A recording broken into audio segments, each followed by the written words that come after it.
আমি এই জন্যই এই প্রশ্নটাই করেছিলাম, আমি মজা করেই করেছিলাম, বাট এখন আর একটু সিরিয়াসলি করি, যে একটা ছেলে বা একটা মেয়ে যখন চিন্তা করে যে আমি মিডিয়াতে আসবো, ডিরেক্টর হব বা অ্যাক্টর হব, তখন তাদের যে স্বপ্নগুলো থাকে, পরবর্তীতে দেখা যায় যে সে যখন একজনের সাথে দেখা করতে যাচ্ছে, ওই দেখা করতেই তার 1 বছর লেগে যাচ্ছে, সে ওই পর্যন্তই যেতে পারছে না। তার আগে হয়তো স্বপ্নটা, যেমন আমি একজন শিল্পী হিসাবে আমার স্বপ্ন ছিল আমি বাসায় বসে রেওয়াজ করব 3-4 ঘন্টা, আমার কণ্ঠ ভালো হবে, তাহলে আমি গানের সুযোগ পাবো, গাইতে পারবো।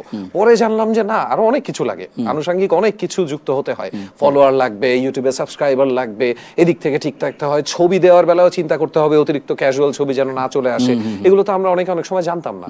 সো ওই জায়গা থেকে কোন ধাক্কাগুলো প্রথমে খেয়েছিলেন? না, আমি যখন সরার ফারুকের সাথে কাজ করতে গেলাম, তখন আমার কাছে ওইখানে আমি খুবই ওনাকে দেখার পরে আমি খুব কনফিডেন্ট হয়ে গেলাম যে ডিরেক্টর ইজ এ পোস্ট যেইখানে আসলে একটা প্রোডাকশনের সমস্ত ক্ষমতার অধিকারী সে, মানে ওনার কথায় সমস্ত কিছু হচ্ছে, খাওয়া দাওয়া থেকে শুরু আরামায়েশ, শুটিং প্যাকআপ থেকে অ্যাকশন কাট থেকে শুরু করে সমস্ত ক্ষমতার অধিকারী একজন ডিরেক্টর। কিন্তু আমি নিজে কাজ করতে গিয়ে দেখলাম যে না, মুস্তাফা সরোয়ার ফারুকী আর শারাফ আহমেদ জীবনের মধ্যে বড় একটা গ্যাপ আছে, এটা আসলে চাইলেই আসলে হওয়া যায় না। তারপর আমি ধরেন 4-5 বছর আমি নাটক বানালাম এবং স্ট্রাগল করলাম, এক ধরনের ফাইট করলাম নিজের সাথে, ইন্ডাস্ট্রির সাথে, এবং একটা সময় আমি ডিসিশনও নিয়ে নিয়েছিলাম যে আমি গ্রামে চলে যাব। ফাইট বলতে আমি বলছি যে তখনকার যে সময়টা ছিল, তখন তো ইউটিউব ছিল না, ফেসবুকও ছিল না, তো একটা প্রোডাকশন আসলে ডিপেন্ড করতো পুরোটাই আসলে চ্যানেলের উপরে। আচ্ছা, সো আমরা আসলে প্রোডাকশন কস্ট যে রকম থাকতো, বিশেষ করে আমার ক্ষেত্রে যেটা ঘটলো, আমি তো কোনো সিরিজ টিরিজ বানাই নাই, তো এইটা সেল করে চ্যানেলের কাছে এবং যে টাকা প্রফিট হবে এইটা দিয়ে আসলে সংসার বা জীবনযাপন আসলে চলতো না।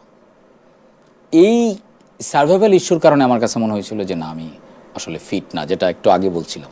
অর্থাৎ মানে আপনি যদি আপনার কাজের ওই জায়গাটাতে যেতে না পারেন, যে এই জায়গাটাতে গেলে অন্তত ঘর সংসার চলে যাচ্ছে, সার্ভাইভ করাটা সহজ হচ্ছে, এই পর্যায়ে না গেলে আপনার যদি যোগ্যতা থাকেও, তারপরেও কিছু কিছু ক্ষেত্রে আমাদের মনে হচ্ছে যে না, আমাকে দিয়ে হচ্ছে না।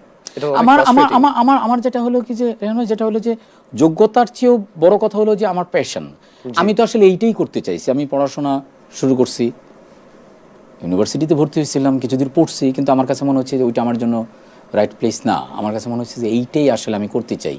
সো আমি তখন আমার সোলের কথা শুনছিলাম যে আমার আসলে সোল কি চায়। যাই হোক, ফাইনালি আমি ওই জায়গা থেকে রিকভারি করছি। এটার জন্য অনেকের হেল্প ছিল। মুস্তাফা সরোয়ার ফারুকী, আজকের যে শাওন ভাই, সানিয়াদ ভাই নামে এক ভদ্রলোক আছে, উনি, তানভীর ভাই নামে এজেন্সিতে কাজ করে এক ভদ্রলোক আছে, বড় ভাই, এইসব মানুষের অনেক আমি সহযোগিতা পাইছি, যেগুলো হয়তো আমাকে, এসব সহযোগিতার পরেও কিন্তু আমরা কিছু স্ট্রাগলিং স্টোরিজ জানি।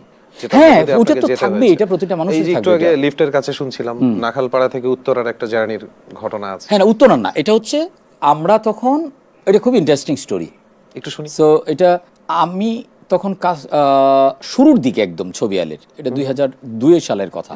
তখন আমি ইউনিভার্সিটি হলে থাকি, এফ রহমান হলে থাকি, আর আমার আরেক কলিগ আশুতোষ সুজন, বিখ্যাত পরিচালক এবং